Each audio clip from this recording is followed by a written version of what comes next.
नाजरीन, आप देख रहे हैं रियासत का मशहूर व मकबूल यूट्यूब चैनल बज़्म आईना वकील साहब पोस्ट। सैयद कुदरतुल्लाह कादरी वकील साहब फिर एक नए पोस्ट के साथ आपके सामने हाजिर है। आज की अहम खबर यह है कि social democratic party of India Kurnool unit की जानिब से बिस्मिल्लाह फंक्शन हॉल में बेसिक एजुकेशन कोर्स दिया गया। इस मौके पर सियासत से ताल्लुक़ रखने वाले यानी एसडीपीआई की सियासत से ताल्लुक़ रखने वाले कारकुनों को, कैडर को बेसिक एजुकेशन दिया गया, जिससे सियासत कैसे की जाती है। उन्होंने कहा कि इस मौके पर सियासत आज की अहम ज़रूरत है। आज के दौर में मुस्लिमों को, दलितों को जानबूझकर निशाना बनाया जा रहा है, लिहाजा इस वजह से इनको एम्पावर करने के लिए, मुसलमानों को, दलितों को एम्पावर करने के लिए एसडीपीआई पार्टी कायम की गई।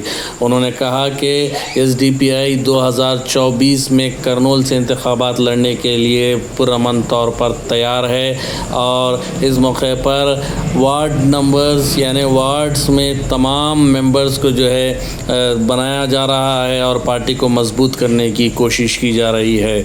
इस मौके पर अमीर माविया ने कहा कि मुल्क में अगर हम ताकतवर रहना है तो सियासत में रहना ज़रूरी है। आप देखिए खुसूसी रिपोर्ट। सैयद कुदरतुल्लाह कादरी वकील साहब को दीजिए इजाज़त। अगर आप हमारे चैनल को अब तक सब्सक्राइब नहीं किए हैं तो यूट्यूब पर जाकर हमारे चैनल को सब्सक्राइब करें, लाइक करें, शेयर करें और कमेंट करें। हाँ, बेल बटन दबाना ना भूलें ताकि आपको अपडेट्स मिलती रहें।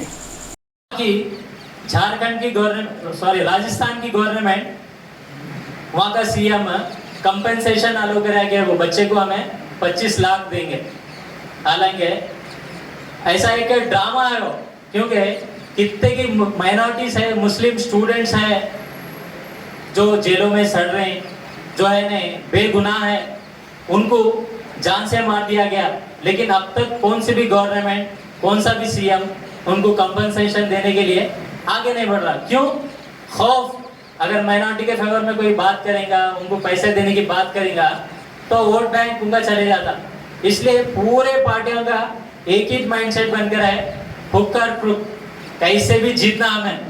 वो जीतने के लिए मुसलमान को जान से मारो, उनके लाशों पर पॉलिटिक्स करो, आप क्या भी करनी करो, लेकिन आप जीतना है, सीएम बनना है, पीएम बनना है, पॉलिटिक्स संभालना है, पैसे का रोटेशन करना है। क्योंकि आज पूरे हिंदुस्तान को लुटेरे कब्जा कर बैठे हैं, हाईजैक करते हैं पूरे हिंदुस्तान को, कि पूरा पॉलिटिक्स पूरा पैसों की बुनियाद पर है।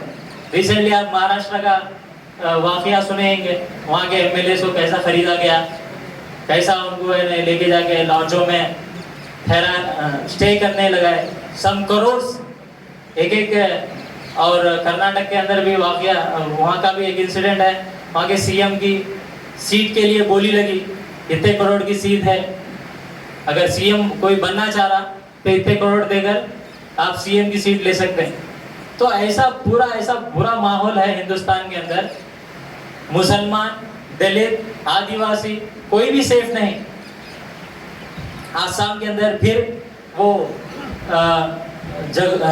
जो आदिवासी, दलित जो गांव के बाहर कई सालों से रह रहे थे, उनके जगहों को भी आज बुलडोजर कर दिया गया।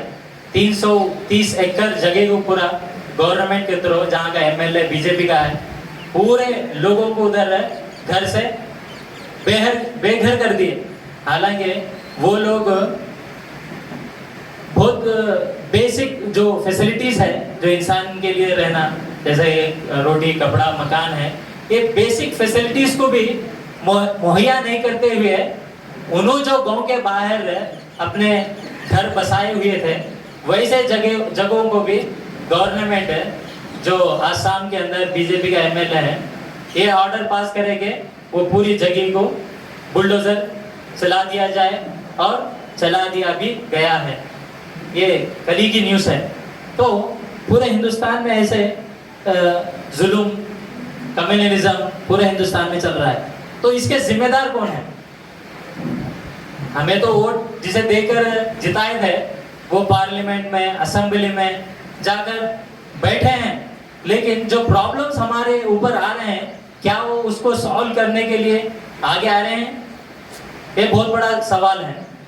पार्लियामेंट जिसे बोलते हैं, जो हिंदुस्तान का बहुत बड़ा इंस्टीट्यूट है जहाँ से फैसले बनते हैं अवाम के फेवर में, वहाँ पर भी बड़े बड़े मालदार MNC companies, super power countries का रोल बहुत बड़ा इंपॉर्टेंट चल रहा है उधर। हालांकि पार्लियामेंट के अंदर एमपीज जो जिनको हमें चुनकर ऐवान में भेजे, पार्लियामेंट में भेजे, ताकि वो हमारे जो डेमोक्रेटिक कंट्री है उसे एक साफ सुथरा और सॉलिडेटरी यानी एक सवर्निटिक कंट्री रखेंगे, यानी किसी पर डिपेंड नहीं था ये कंट्री हमारा, दूसरा कोई भी इंटरफेयर नहीं कर सकता था। लेकिन आज हालत ऐसी है, सुपर पावर कंट्रीज जो बोलते हैं वो हिंदुस्तान करता, जो मल्टीनेशनल कंपनीज बोलते हैं, रिलायंस, टाटा, बिरला, ये लोग जो बोलते हैं वो कानून बनता। अगर वो बोले हमारे को 200 एकड़ 300 एकड़ जगह होना, उसे बुलडोजर कराओ बोलकर अगर एमएनसी कंपनीज बोल दिए तो उसे बुलडोजर करा देते। तो ऐसा आज पूरे पार्लियामेंट को पैसे वाले मालदार और सुपर बाहर के कंट्री से पूरा डोमिनेट कर दें, हाईजैक कर दें। तो हमारे प्रॉब्लम्स को पार्लियामेंट क्या जवाब दे सकता?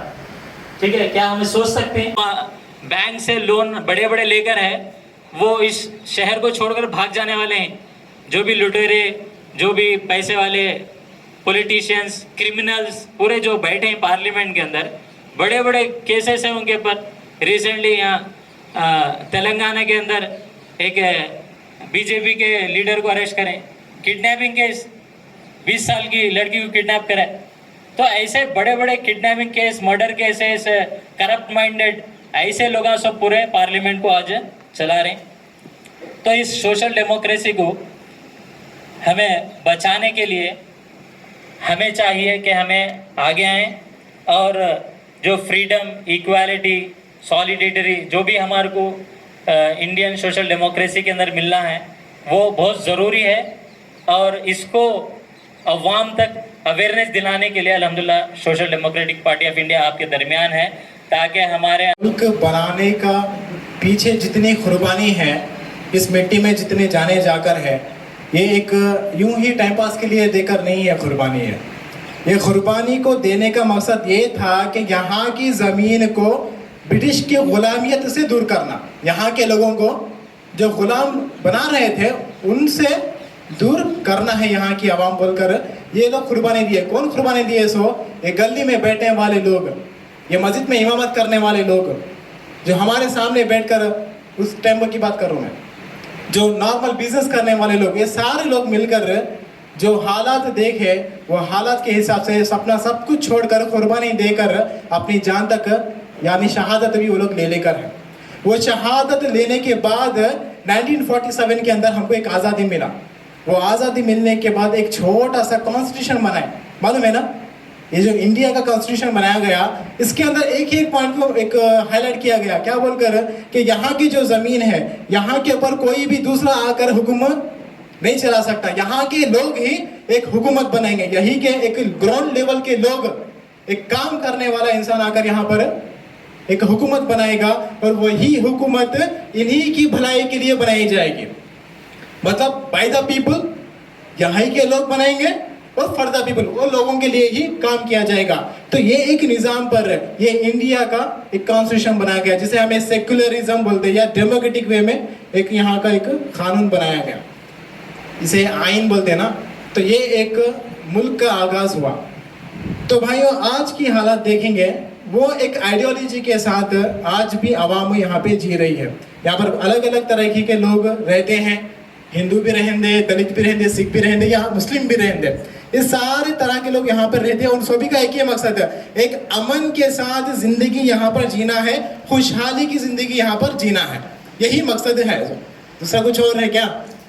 अमन की, किसी के अंदर डर नहीं रहना है कि अगर मैं बाहर निकला तो मैं कत्ल हो जाऊंगा। किसी के अंदर डर ये नहीं रहना है कि मेरी सैलरी इस मंथ में नहीं आई, मुझे ये बार तनख्वाह नहीं आई तो मेरा घर नहीं चलता, कोई डर नहीं रहना है। ये कब होता? सो जब तक उस इंसान की फाइनेंशियल हालत सीधा रहना है, उसका बाहर गया तो एक आज़ादी के साथ घूमना है, नहीं। तो ये एक वादा लेकर कई ऐसे पॉलिटिकल पार्टीज बनकर है मैदान में, मालूम है। जितने भी पॉलिटिकल पार्टीज है ओपन ही बात करेंगे, क्या छुकर नहीं है वहां से। वो एसएससीपी, टीडीपी, कांग्रेस और बीजेपी पॉलिटिकल पार्टीज है ना, इनका बनाने का मकसद क्या है? गवर्नमेंट बनाना इनका काम है, ठीक है। गवर्नमेंट में हुकूमत लाकर काम करना इनका काम है। और वादा क्या है? आवाम को अच्छी जिंदगी देंगे, अच्छा काम करेंगे बोलकर।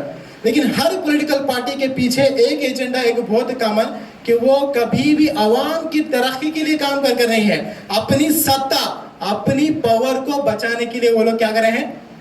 काम कर है। बीजेपी तो ओपनली बोलकर है ना, बीजेपी ओपनली एक हिंदू राष्ट्र का एक दावा कर ओपनली वो एक कम्युनल राइट्स चला रहा है। कांग्रेस सिर्फ अपना पोजीशन बचाने के लिए काम कर रहा है।